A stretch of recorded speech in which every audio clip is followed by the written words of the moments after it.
마가복음 9장 25절 말씀.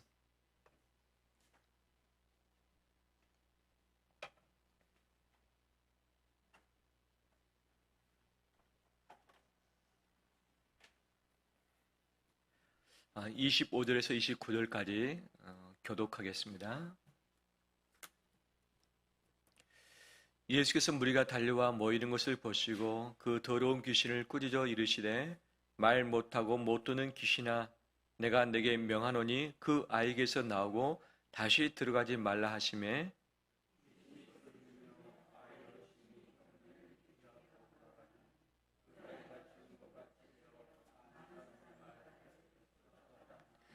예수께서 그 손을 잡아 일으키시니 이에 일어서니라.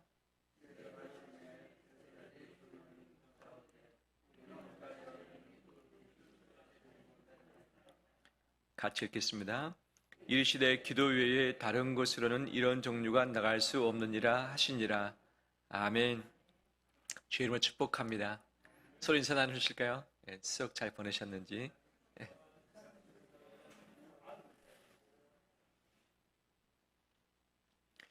추석 때 물 잘 쓰셨나요?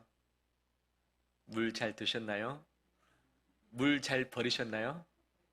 예. 물만 잘 쓰고 잘 버려도 추석 잘 보내는 것 아니겠습니까? 음식 장만하려고 하는데 물이 안 나온다고 가정을 해보십시오. 추석 준비하기 위해서 다 집안 청소도 하고 몸을 씻어야 되는데 이 물이 없다고 생각을 해보십시오. 얼마나 불편하겠습니까? 음식 준비를 못하는 거죠. 근데 물만 잘 나오면 되는가? 하수관이 막혀서 오수관이 막혀서 그렇게 되면 어떻게 됩니까? 물을 쓰지를 못하죠. 펑펑 나와도 이것이 흘러가는 것이 제대로 흘러가지 않으면 물을 못 쓰는 것 아니겠습니까? 잘 받아서 쓰는 것, 잘 흘려보내는 것, 이것만 잘해도 추석 잘 보내는 것 아니겠어요? 추석 잘 보내셨습니까? 그렇죠. 수돗물이 나오지 않아서 또는 동파돼서 고생하신 적도 있을 테고 하수가 또는 오수가 막혀서 또 고생하신 적도 있을 겁니다. 받은 것과 흘려보내는 것이 잘 되는 것이 소통 아니겠습니까? 소통. 하나님은 우리에게 소통을 위해서 선물들을 주는데 이 사탄이 이것을 방해를 하고 있네요. 하나님은 우리에게 눈을 주시사 보게 하셨습니다. 하나님을 바라보게 하시고 하나님이 창조하신 세계를 바라봄으로 하나님의 이름을 높이게 하신 것이죠. 우리의 귀를 주시사 하나님의 음성에 주목하게 하셨고 사람의 말에 귀를 기르도록 하셨죠. 우리에게 입을 주시사 입을 통해서 하나님께 기도를 하게 하시고 입을 주시사 내 마음, 내 생각이 어떤 것인가를 상대방에게 전할 수 있도록 하게 하신 것이죠. 바로 보고 듣고 말하고 또 냄새 맡고 이 감각적인 촉각적인 이 부분 오감을 주시사 하나님과 소통케 하시고 그다음에 가족과 소통케 하신 것, 이것이 하나님의 선물인 줄 믿습니다. 이 선물이 있기 때문에 살아내는 것 아니겠어요? 간혹 눈이 침침하기도 하고 귀가 잘 들리지도 않는 경우가 발생합니다. 하지만 다른 감각들이 있다면 이 어려운 부분을 좀 극복할 수 있는 또 예민함이 또 달리 발생하는 것 아니겠습니까? 사탄은 유혹을 했습니다. 아담과 하와에게 선악을 알게 하는 나무의 실과를 먹어봐라. 너 눈이 더 밝아질 것이고 하나님처럼 될 것이다. 먹었습니다. 눈이 밝아졌습니다. 그런데 하나님처럼 됐는가? 아니었습니다. 눈이 왜곡되기 시작했습니다. 눈이 밝아졌더니 자기가 벗은 것이 부끄러움으로 다가오게 된 거죠. 하나님이 창조하신 그 자체가 부끄러울 일이 뭐가 있겠습니까? 하지만 이 밝아진 눈, 왜곡되어진 눈을 통해서 자기의 부끄러움이 또 달리 발생한 것이죠. 아담아 내가 어디 있느냐? 하나님의 음성이 들려왔습니다. 들으면 바로 즉각적으로 하나님께 나타나는 것이 마땅한 것 아니겠습니까? 어떻게 반응했습니까? 어디에 숨었죠? 나무 뒤로 숨는 것 아니겠어요? 이 귀에 왜곡이 발생한 겁니다. 하나님의 말씀을 들었으면 바로 예 제가 여기 있습니다 하면서 나가면 될 텐데 숨어버리는 것 아니겠어요? 하나님께서 우리에게 말을 주셨습니다. 예. 의사를 밝힐 수 있는, 또 기도할 수 있는, 잘못했으면 회개할 수 있는 말을 주셨죠. 근데 아담은 왜 죄 지었다고 말합니까? 하나님이 나에게 주신 하와 때문에. 하와는 왜 죄 지었다고 말합니까? 이 뱀 때문에. 이렇게 이야기하죠. 바로 말해야 될 우리 말이 왜곡돼서 변명되고 핑계됨으로 회개치 않게 되는 것, 이것이 바로 아담과 하와의 반응이었던 것이죠. 하나님은 소통할수록 귀한 선물을 주셨는데 죄의 요소, 욕심의 요소가 사탄의 유혹에 따라서 우리 가운데 들어오니까 이것이 왜곡되었고, 이것으로 말미암아 아담과 하와는 하나님과 어떻게 됐습니까? 소통이 아니라 불통되고 말았습니다. 불통. 에덴 동산에서 쫓겨남으로 단절되고 말았던 거죠. 오늘 본문에 귀신이 등장합니다. 손원을 사로잡았습니다. 물에 던지고 불에도 던졌습니다. 죽이려고도 했습니다. 한번 넘어지면 거품을 물고서 정신을 잃어버립니다. 파리해져 갑니다. 떫니다. 죽은 것처럼 됩니다. 바로 이 귀신이 그 아이를 그렇게 한 것이죠. 주님은 이것을 아시고서 명령했습니다.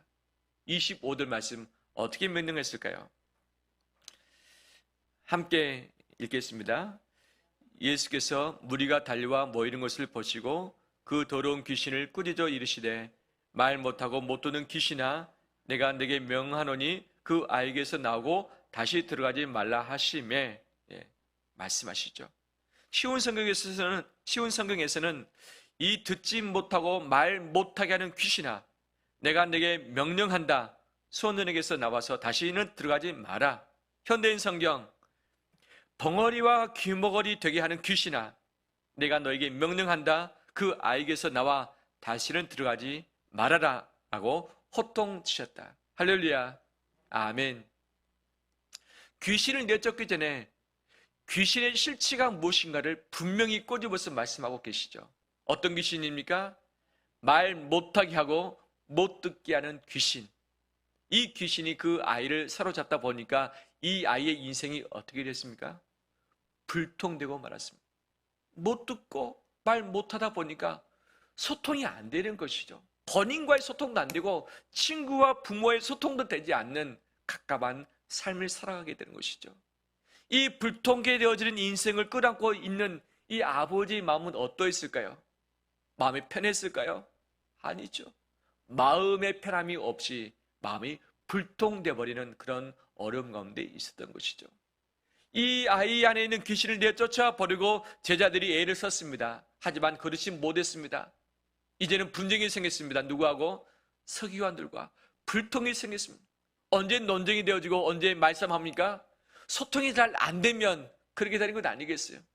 이 제자들이 하나님의 능력이 나가야 되는데 능력의 불통을 맞았고, 그 다음에 이 서기관들 무리들과도 불통이 돼서 이 변론하며 말 논쟁하고 있는 것 아니겠어요? 이 귀신 한 인생을 사로잡다 보니까 이것으로 말미암아 주변 사람, 이 모든 상황 정황들이 다 불통이 되어버리는 이런 것이 바로 이 장면인 것이죠. 예수님은 이것을 아셨습니다. 그래서 불통케 했던 이 귀신을 정확하게 명령해서 그 아이에게서 쫓아내 버리셨습니다. 할렐루야. 요즘 이 시대는, 사회는 불통을 조장하는 것 같습니다.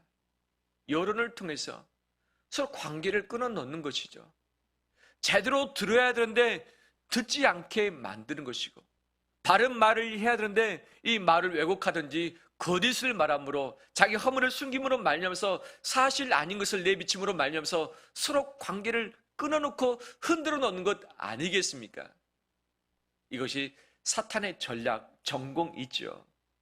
사탄은 하나님과 우리 사이를 늘 불통케 만들고, 우리 부부 사이, 가족 사이, 교인 이웃들과의 불통케 만들므로, 또 남한과 북한을 불통케 만들므로 말미암아서 하나 되지 못하게 하는 이 선수 아니겠습니까? 불통케 되는 이유가 모든 것이 100% 귀신 사탄이다라고 말할 수 없겠지만, 이것을 이미 창조 때부터 시도했던 이 귀신이 수많은 방법을 동원해서 우리를 불통케 만들고 서로 관계를 끊어놓고 공동체를 흔들어대고 있습니다. 예수님이 명령하시사 그 불통케 하는 귀신을 내쫓으셨던 것처럼 우리의 삶의 영역에서 불통케 하는 요소들을 내쫓아 버리는 우리 되기를 주의 이름으로 축원합니다. 요즘 부부관계는 어떻습니까? 잘 소통되고 있습니까? 부모 자식 간의 관계는 어떻습니까? 교인들과 직장에서 관계는 어떻습니까? 특히 하나님과의 소통이 잘 되고 있습니까? 하나님께 잘 듣고 있고 하나님께 잘 말씀 들고 있고 하나님의 말씀을 잘 전하고 있습니까? 영적인 소통이 어떤 상태입니까? 혹시 이 부분에 문제가 발생했다면 오늘 이 시간에 다시 우리 문제를 풀어내고 재출발하길 원합니다. 하나님께 받는 것이 막혀 있으면 나가는 것이 열려지지 않는 것이죠. 내가 듣는 것이 제대로 안 되면 말하는 것이 막힐 수 있고 말이 왜곡될 수 있는 것이죠. 혹시 막혀 있는 관계 있습니까? 그것은 하나님이 원하지 않는 상태입니다. 귀신이 좋아하는 상태 아니겠습니까? 오늘 하나님과 또 사람과에 있어서 불통된 부분이 있다면 다시 새롭게 우리 마음을 열고서 귀를 열고서 눈을 열고 입술을 열어서 손톱게 되는 역사 있길 주의 이름으로 축원합니다. 예수님이 이것을 말씀하시면서 귀신을 내쫓으셨습니다.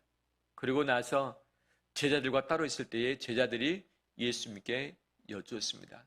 어떻게 여쭈었을까요? 28절 말씀 보니까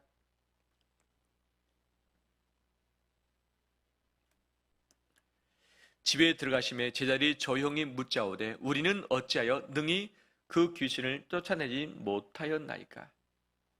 우리는 어찌하여서 못했습니까? 라고 했을 때 예수님은 29절에서 답변을 해주셨습니다. 29절 함께 읽겠습니다. 이르시되 기도 외에 다른 곳으로는 이런 종류가 나갈 수 없느니라 하시니라. 아멘. 쉬운 성경에서는 이런 종류의 귀신은 오직 기도로만 쫓아낼 수 있다. 현대인 성경에서는 이런 귀신은 기도가 아니면 나가지 않는다고 대답을 하셨다라고 번역을 하고 있습니다. 귀신을 내쫓는 이것은 기도로 할 수 있다고 말씀하고 계시는 것이죠. 불통케 하는 문제를 무엇으로 풀라? 기도로 풀라 말씀하시죠. 기도는 하나님이 우리에게 주시는 소통의 특권입니다. 소통의 특권을 가지고 이것을 풀어내라 말씀하시는 것이죠. 그러면 제자들에게 이 귀신을 내쫓는 능력이 없었는가? 능력이 있었습니다. 예수님은 제자들을 부르시면서 세 가지 목적 가지고 부르셨습니다. 첫 번째는 함께 있도록 하기 위해서, 두 번째는 말씀을 전파하도록 하기 위해서, 세 번째는 무엇을 내쫓도록 하기 위해서, 귀신 내쫓고 병 고칠 수 있도록 하기 위해서 제자들을 부르셨단 말씀하셨고, 이 능력을 주어가지고 2명씩 파송해서 각 동네로 전도여행 보내셨습니다. 돈도 가지지 말라, 신발 2개 가지지 말라, 옷 2벌 가지지 말라, 그냥 맨몸으로 가라. 대신 그들에게 무엇을 주셨습니까? 평안과 하나님 나라의 메시지를 주셨고, 또 하나는 귀신을 내쫓을 수 있는 권능, 권세를 제자들에게 주어서 보내셨습니다. 제자들이 가서 돌아와서 보고 있습니다. 주님, 주의 이름을 명령했더니 귀신이 다 내쫓아 가더이다. 이것들은 흥분되었던 것이죠. 예수님만 내쫓을 수 있었던 것을 알았는데 이제는 제자들 우리마저도 내쫓을 수 있게 됐습니다. 막 경험하면서 놀라운 것을 체험한 것 아니겠어요? 예수님이 이미 제자들에게 귀신을 내쫓을 수 있는 권세, 권능을 허락해 주셨습니다. 이미 소지하고 있는 것이죠. 근데 왠지 그때만큼은, 마가복음 9장에서만큼은 이것이 작동이 안 되는 거예요. 작동. 총을 가졌는데 총을 막 쏩니다. 근데 총알이 안 나갑니다. 근데 군대 다녀오신 분들 한번 묻겠습니다. 총을 막 쏘는데 왜 총알이 안 나가죠? 총알이 없을 때, 그렇죠? 총알이 없으면 아무리 눌러도 안 나가죠. 예. 그 다음에 총알이 다 있어요. 근데 안 나갈 때가 있습니다. 언제입니까?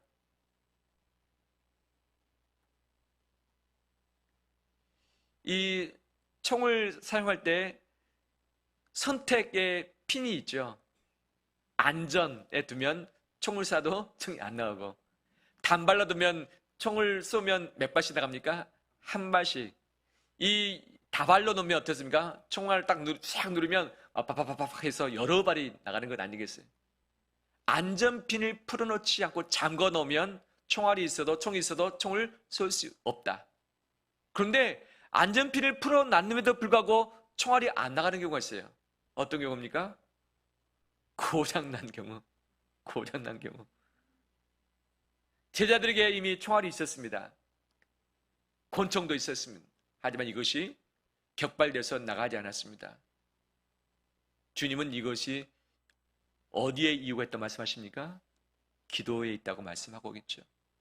이미 무기는 있습니다. 이 무기가 발사되지 않는 것은 기도 외에 할 수 없기 때문이다라고 분명 말씀해 주셨습니다. 하나님은 우리에게 성령님을 통해서 권능을 허락해 주셨습니다. 그 권능은 병 고치는 권능, 귀신을 내쫓는 권능, 주의 말씀을 힘있게 증거할 수 있는 권능입니다. 하나님은 우리의 눈을 여시사 하나님을 바라볼 수 있도록 하셨고, 말씀을 보게 하셨고, 하나님이 일하시는 세계를 우리는 관찰하도록 하게 하셨습니다. 우리의 귀를 주시사 하나님의 음성에 귀를 기울이게 하셨고, 말씀도 듣게 하셨습니다. 우리 사람들의 말도 듣게 하신 것이죠. 입술을 주시사 증거케 하셨고, 우리의 생각과 마음을 표현할 수 있도록 하게 하신 것이죠. 이것을 통해서 하나님과 소통하며 가족과 공동체와 소통할 수 있도록 하셨고, 이것을 통해서 하나님 나라가 이 땅에 임하며 하나님의 뜻을 이루도록 명령을 하셨던 것이죠.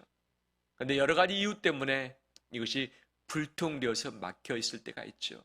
사탄의 방해 때문에, 내 안에 있는 욕심과 죄의 요소 때문에, 내 고집, 내 전제, 내 속도, 내 방향, 내 온도를 포기치 않고 상대방을 내가 원하는 대로 끌고 가고 싶을 때에 불통이 되는 건 아니겠어요?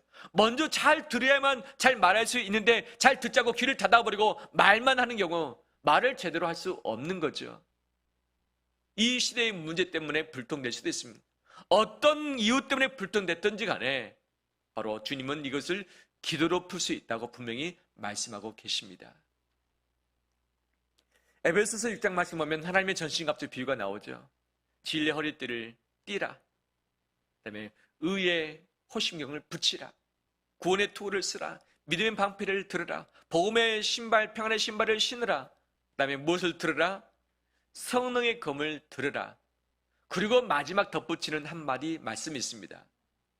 항상 깨어 어떻게 하라? 기도하라. 성령으로 기도하라 말씀하시죠. 다 무장했는데 잠자고 있다면 이길 수 있을까요? 이길 수 없습니다. 다 무장했는데 깨어있는데 시커먼 상황, 캄캄한 상황, 빛이 없는 상황, 이길 수 있습니까? 상대방은 나를 이 열 적외선을 가지고 보고 있는데 나는 볼 수 없는 상황, 이길 수 없는 거죠. 다 준비됐는데 바로 내가 잠결에 꿈결에 싸운다면 이길 수 있겠습니까? 없습니다. 볼 수 없을 때, 캄캄할 때는 100번 헛방질을 하든지 이 손을 휘줘야만 겨우 상대방을 제압할 수도 있습니다. 하지만 내가 정확하게 알고 내가 가진 무기가 무엇인가를 사용할 수 있고, 이것을 표적을 향해서 내가 찌르든지 쏠 때에 한 방이면 모든 것이 끝나는 것이죠. 한 방이면. 예수님은 그 손 안에 들어있는 귀신이 어떤 것인가를 알았습니다. 정체를 알았습니다. 귀먹게 하고 말 못하게 하는 이 불통케 하는 귀신이었던 거죠. 예수님은 정확하게 불통케 하는 귀신을 내쫓아 버리셨습니다. 귀신은 애를 썼지만 쫓아내지 못했던 거죠. 왜? 기도로 말미암아 눈이 떠져야 되는데 눈을 뜰 수 없었고, 귀를 가지고 하나님의 음성과 뜻을 들어야 할 텐데 분명치 못하고, 이전에 가졌던 경험과 그다음에 자기가 했던 그 능력 가지고 해결해 보려고 했었던 거죠. 28절에 우리는 왜 능히 못했습니까? 주가 누구입니까? 우리가 해보려고 애를 썼지만 못했습니다. 주님은 이것에 대해서 뭐라 답변하십니까? 기도 외에는 할 수 없다. 기도하지 않고서는 안 된다. 기도의 주어는 누구입니까? 내가 기도하는 것처럼 보이지만 내가 기도할 때 누가 일하십니까? 하나님이 일하신다. 이 기도의 주어는 하나님이십니다. 제자들이 해보려고 했던 것이 아니라 하나님이 일하실 수 있도록 하나님께 나의 모든 것을 내어드리고 주님이 나로 말미암아 그 능력을 발휘하실 수 있도록 해주는 것이 필요한데, 이것 없이 본인의 힘으로 하려다 보니까 이 총에 바로 실탄이 없는 것이, 있더라도 이것이 막혀서 나가지 않는 것이죠. 왜 고장난지도 모른 채 애를 쓰지만 총을 쓸 수 없게 되는 것이죠. 오늘날 나의 상태는 어떻습니까? 이미 주님이 우리에게 주신 능력과 권세가 있고 은사가 있습니다. 힘이 있습니다. 생명이 있습니다. 이것을 사용해서 하나님의 역사를 함께 맛보길 소망합니다. 그런데 영적인 부분이 불통되어 있다든지 아니면 서로의 관계가 서로 어그러지고 통하지 않는 그 막힘 상태에 있다면 이것들이 흘러갈 수 없는 것이죠. 기도로 말미암아 막힌 것을 열어가는 우리 되시기를 주의 이름으로 축원합니다. 말씀을 마무리합니다. 소통이 필요합니다. 하나님과 소통이 될 때에 능력이 열리며 관계가 열립니다. 이것을 방해하는 악한 사탄 귀신을 예수 그리스도의 이름으로 내쫓아 버리길 원합니다. 내 안에 교만함이 있든지 게으름이 있을 때에 소통이 안 됩니다. 왜 우리가 기도하지 못합니까? 기도를 안 하고 있습니까? 내가 뭔가를 해보려고 하든지 아니면 내 삶에 안주할 때에 기도할 필요가 없어지게 되는 것이죠. 결국 교만할 때에 우리는 사탄의 방해에 놀아날 수밖에 없고 내 스스로의 교만함에 넘어져서 큰코 다칠 수밖에 없습니다. 기도는 하나님 앞에 무릎을 꿇는 것이죠. 내 주도권을 하나님께 내어드리는 것입니다. 그런데 이 무릎을 하나님께 꿇어놓지 않으면 누가 이 무릎을 가지고 흔드는가? 사탄이 흔들고 세상이 흔들고 사람들이 이 무릎을 흔들어댑니다. 이 무릎, 흔들릴 수밖에 없는 내 무릎을 하나님 앞에 딱 꿇혀놓으면 세상의 그 어떤 누구도 나를 흔들 수 없습니다. 흔들 수 없습니다. 내 무릎이 하나님 앞에 있기 때문입니다. 무릎 꿇는 것이 기도죠. 기도할 때에 사탄이 방해할 수 없습니다. 기도할 때 불통의 요소가 내 안에 존재할 수 없습니다. 기도로 말미암아 귀신을 다 내쫓아 버리고 내 안에 있는 이 교만과 내 죄의 욕심의 이 요소들을 다 쫓아내 버리는 우리 되시길 주의 이름으로 축원합니다. 주님은 이것을 믿음이란 말씀하십니다. 믿음, 믿는다면 기도한다. 기도하는 사람은 믿음이 있다. 믿음이 있단 말하면서 기도하지 않는다. 그 믿음을 점검해 봐야 됩니다. 정말 믿음이 있는가? 살아있는 믿음이 있는가? 우리의 능력을 사용할 수 있는 것은 믿음이고 이 믿음을 작동케 하는 것은 기도인 줄 믿습니다. 기도하지 않고서는 믿음이 있다 할 수 없고 기도하지 않고서는 능력을 경험할 수 없습니다. 이 기도로 말미암아 하나님의 능력을 경험하고 소통케 된 역사 있기를 주의 이름으로 축원합니다.